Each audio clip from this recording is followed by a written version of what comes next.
Hello guys, all vloggers and all viewers out there, and to all my friends out there. Good morning, good morning, good morning, good morning, good morning. Just visit my garden here. I'm here in my garden, in my bitter gourd garden. Yan, mga ampalaya. As you can see guys, makikita nyo, they are starts to bloom. Yan, nagsimula na silang mamulaklak. Yan, susunod dyan, mamunga na sila. Yan, mga bulaklak na sila yan. Fresh yung mga garden po dito, yung mga mga dahon po nila. As I said, last week I used organic fertilizer, not chemicals, not a chemical fertilizers, kasi when we use organic fertilizer for our plants, it's good to our health. And guys, malayo tayo sa sakit. Yan, maganda kasi sa kalusugan, walang halong mga chemicals. Yan, nakakamura pa tayo. Yan, pag bibili tayo ng mga with chemicals, makikita nyo yung mga halaman, maganda kayong paglaki nila kasi na-maintain sila ng maintenance ng gamot. Yan, maganda yung paglaki nila, maganda yung bunga nila, pero hindi naman natin alam na yun pala may tendency na magkakaroon tayo ng sakit habang tumatagal. Yan guys, yung mga, hindi naman ako sananira ng mga kapwa farmers, mga tendero-tendera. Yan, ayan, kasi sinishare ko lang, gagamit kayo ng chemicals or hindi, okay lang, basta dito sa aking mga garden, maliban sa may ampalaya, mga upo dyan, mga sili, ginamit ko organic fertilizer. This is courtesy by my godfather, my ninong, Roland Carob, board member Roland Carob. Siyang nagbibigay, nagsusupply sa akin. Yan guys, kung gusto niyo magpatulong, punta kayo sa kanya, bibili kayo ng organic fertilizer kanya. Siyempre pag una, bibigyan muna kayo ng pang testingan para kung matesting nyo. Yan, kasi wala naman ng libre sa panahon ngayon. Lahat nabibili na yan guys. Walang kamag-anak, walang anak-anak ng binyag. Yan, business is business, ika nila yan guys. Makita nyo yan guys, ang ganda. Saka para hindi masayang dito sa tinatamnang kong lupa, kahit tigiri lang man lang siya. Yan, nilagyan ko rin siya ng mga mustasa dito. Papakita ko sa inyo guys ha. Yan. Yan guys, tingnan natin doon sa may ibaba. Yan. Yan dito guys, makikita nyo. Yan. May mga petchay na dito. Yan. Sinabog ko ito guys. Yan. Dumamin na. Ito yung mga yayabong ng daon ng ampalaya. Yan. Hanggang dyan. Mapupuno yun ng petchay dyan. May mga mustas na rin. Tinanaspalan ko dyan. Kita nyo yun dyan.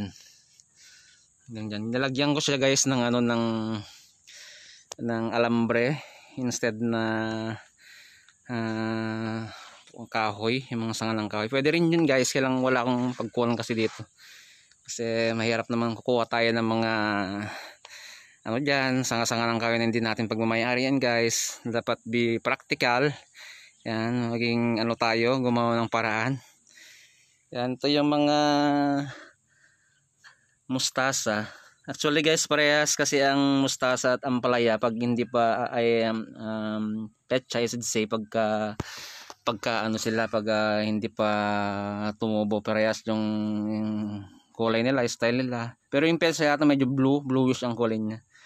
Yan. As you can see guys, they are starts to blooms. The flower of my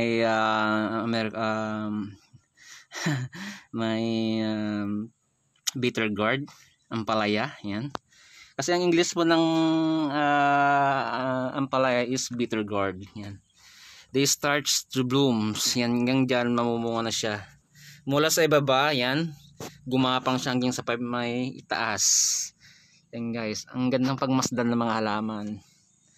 Yan, nakakatanggal stress. Yan. Kahit may mga bashers tayo dyan and haters, pag minsan mga naiinggit, tinitignan ko lang yung mga halaman ko is sapat na para sa akin, para matanggal yung mga stress ko. Yan. Yan.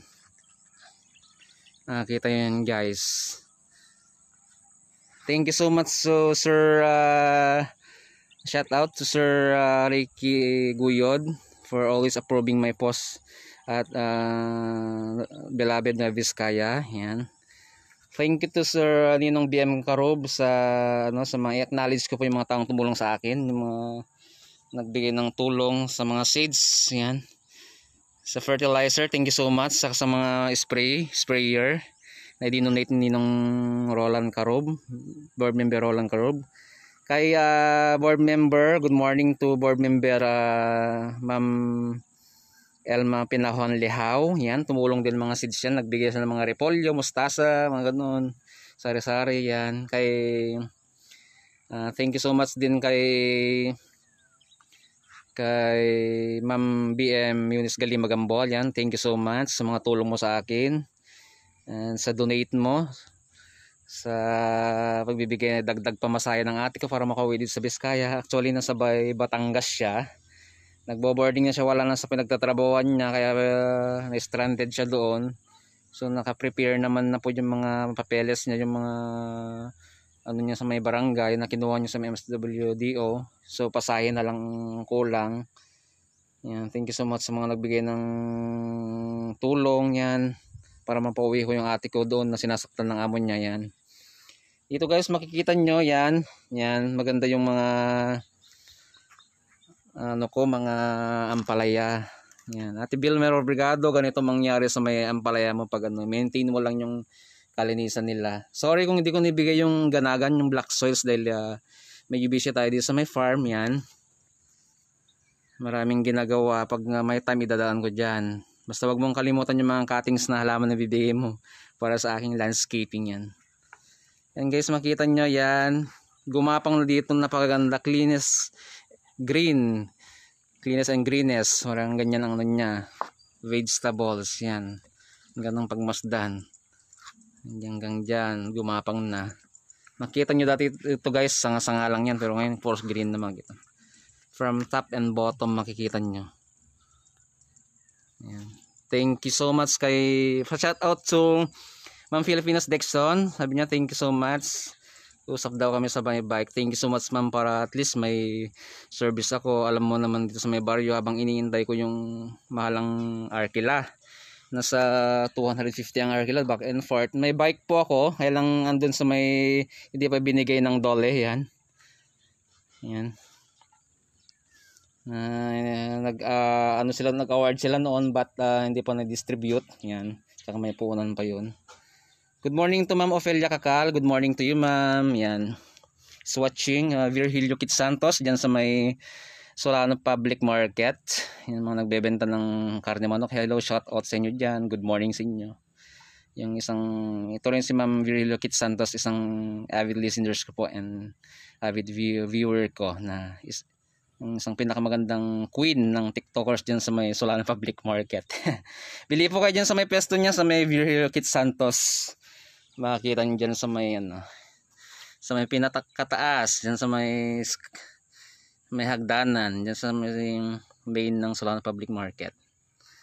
Good morning to Ma'am Ofelia Kakal. Yan. Ito yung aking mga mustasa. Yan.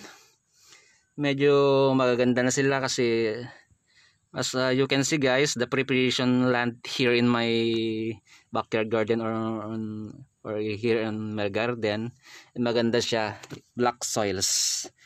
Yan, decompose na siya. Yan. So marami ng minerals. Ito yung mga mustasa ko at ito nasa 500 plus. At idadagdag mo dun sa may punlang ko, nasa bali higit 1,000 plus yung aking petsay at mustasa. Ito guys yung aking ginagawa dito sa may farm. Kasi yung iba sinasabi na wala raw akong ginagawa, yung mga ibang bashers and haters ko po dyan. Yan. Papasilap ko sa inyo lahat dito yung mga garden ko. Yan guys. Ayan. Para hindi nyo naman sinabing tok ako ng tok. Wala namang ginagawa. Yan. Yan. Yan mga mustasa. Yan yung maliliit doon na sinabog ko mga petsay doon. Yan mga ano na yan. Yan okay na. Hanggang doon makikita nyo. Sir Ricky Guyod, good morning sa iyo sir. Yan. and your family. Stay safe and God bless. Thank you for always approving my posts at Beloved Nueva Vizcaya. Yan. Yan. Yan. Maganda po siya guys, makikita nyo. Maganda kasi yung ginamit dito to organic fertilizer, not a chemicals. Maganda po sa ating kalusugan. Yan guys. Nakikita nyo. So by the end of this month, February, or maybe the end of March, yan, pwede na tayo mag-harvest ng mga bunga niya. Yan. Maganda na, masustansya na, wala pang halong chemicals. Yan. So mga gusto mag-order sa akin to, i-PM nyo ako guys, pakaabangan nyo mga, kasi minomonitor ko to, pwede kong mag-order sa akin. Fresh na fresh po yung mga tanim ko dito. Yan. As you can see, walang halong chemicals.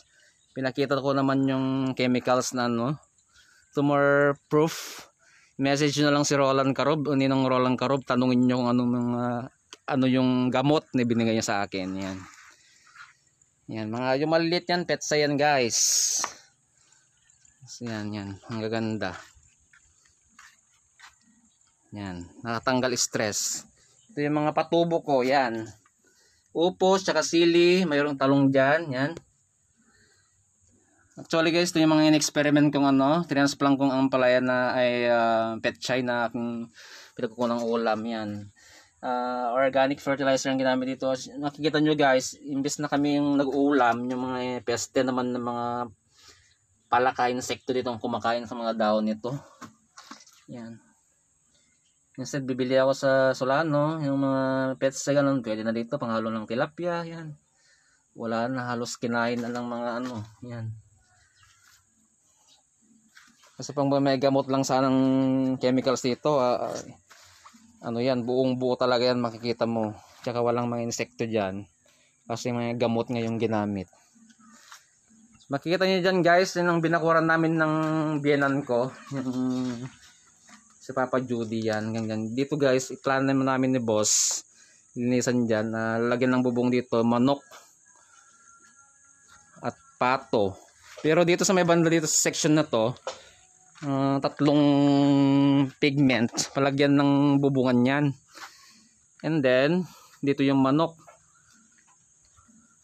tapos dito yung langoyan nila. Habang wala pang kasing mga isda dito, ang plan namin ni boss, manok muna temporarily kasi papahukay pa yan, tsaka wala tayong pagponduan ng pagkulang tubig kasi yan tubig ng yan ng ulan. Yan sa may palayan naman dyan nag-dry na. Makikita nyo yan sa gilid guys, safety mga manok namin dito at pato.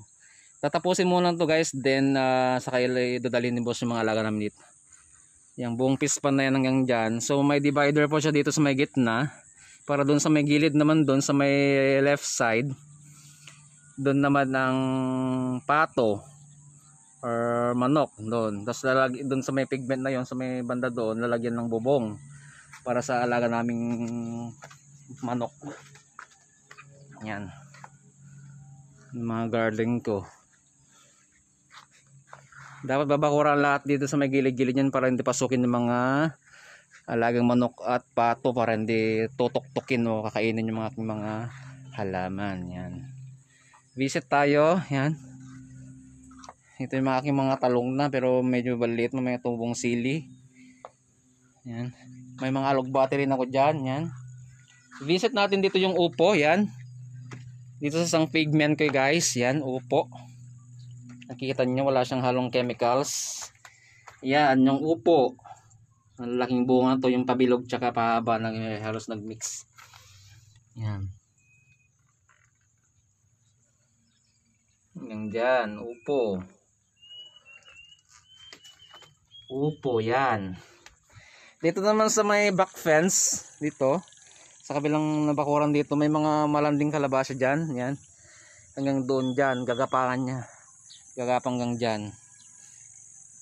And then sa may gilid-gilid dyan, sa may mga dyan, mga semento na poste, sa gilid may mga sitaw ng tumubo dyan. Nasa 100 plus. Yung sa may side ng aming bahay hanggang dito, hanggang dyan, 100 plus yan. Lalagyan ko ito ng mga sanga-sanga yan na parang doon sa may outside na ano namin na bakod, yung mga natungrong mga sitaw na kukunin ko, tatransfer ko dito. Yan, mapakinabangan lahat dyan. Ito guys ang ginagawa. Marami akong mga seeds na binigay, kaya lang hindi ko po transfer guys, dahil alam nyo naman ang ating panahon mag-summer na, bibira ng ulan to kasi masira rin mga alam. May mga seasons din ng ating pagtatanim, yan ang sabi mga kapwa ko farmers. Ito ang aming ano, ang ganda yung view dito sa amin. May mga bundok siya, may mga palayan hanggang doon. Yan. Yan. Kita mo guys. Dito naman sa ano ko, sa isang punlang ko dito na sa 500 plus ang ano sinabog kong petsay dito. Pure petsay. Yan guys, makikita nyo. Yan. Iba late yung iba. Ito yung inaalagaan ko, maraming petsay ito. Ang mahal-mahal po ng gulay ngayon. Kaya pag may tanim, may aanihin. Yan. Pero pag minsan may mga taong namamantalang pumapasok dito sa amin, I don't want to mention your name here in social media. Kasi pag ako na mabait akong tao, basta ipaalam lang naman ng pamimitas dito. Isang beses, dalawa o tatlong beses na silang namitas. Alam nilang mayroong tao dito sa bahay, mayroong si Bisis. Yan. Hindi man lang sila magpaalam, kukuha-kuha ng mga halaman dito. Nabakura ng alang. That's not good attitude. Dapat respeto lang naman mga kaibigan. Yan. Hindi naman ako sa madamot na striktong tao, pero pag gano'n ang ginagawa, ibang usapan na po yun guys. Ang mahal-mahal po ng halaman, ang hirap magtanim, tapos kukunin-kunin lang. Pero pag akong naabuso guys, bahala na lang si Lord God. Yan. Hindi ko pinapanalangin may mangyari sa kanila, hindi gano'n. So ang gagawin ko dito, yung python, yung malaking cobra ko dyan na pinaalaga na boss, yan, papakawalan ko para sila nang sisita sa mga magdanako ng mga gulay-gulay dito, pati yung dalawang malaking pitbull ko, yung mga dalawang police dog. Yan, bahala na kayo, sa presinta na lang kayo magpaliwanag. Yan guys, I'm just kidding, hindi naman ganun ang ugali ko. Yan, as I can see, as I said, please respect everyone. Respetuhin rin kayo. To Romulo Aquino, good morning sa'yo, insan. Yan, so watching, happy viewing, Ma'am Ophelia Kakal. Yan, ito yung mga ano ko, petsay, magaganda. Yan, naganda kasi ng preparation land dito. Yan, black soil siya, may ganagan, and then may halong 1/2 ganagan and 1/2 garden soils, kaya maganda. Balang araw mapapakinabangan ko ito. Yan. Yes, and then doon sa may at the back of our building, meron ako mga ano doon, talong. Yan, ang dami. Yan. Good morning boss. Yan, acknowledge ko ang aking boss, si Boss Omar. Yan, andyan sa may quarry. Take care boss, mag-ingat po kayo dyan. Huwag niyong pabayaan ang sarili. Andito pa yung aking medicine small mini cabinet ko. Nilagay ko kasi dito pinagpapatungan ko ng ano, ng aking phone kasi wala na akong magagamit. Wala kasi akong taga-video sarili ko lang. Wala akong pangpasahod. Yung mga may pera dyan, mag-donate naman kayo ng ano, ring light kasi wala pa tayong pambili. Yan guys. Yan. Thank you so much for viewing, guys.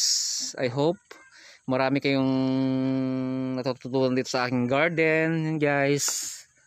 Thank you for watching. I love you all. Stay safe and God bless. Huwag niyo namang kalimutang mag-subscribe sa aking channel and i-like po yung videos nito, tsaka lahat ng mga videos ko, and dahil marami pong natututunan, guys. Okay, makikita nyo guys, ang gaganda. Okay guys, and all viewers, thank you for watching. Sa susunod ulit, marami pang content na ipapakita sa inyo. Magla-landscape ako, magtatanim ako ng mga ano dito, mga sunflower. Ayan. Yan. Okay guys, stay safe and God bless us all. I love you all.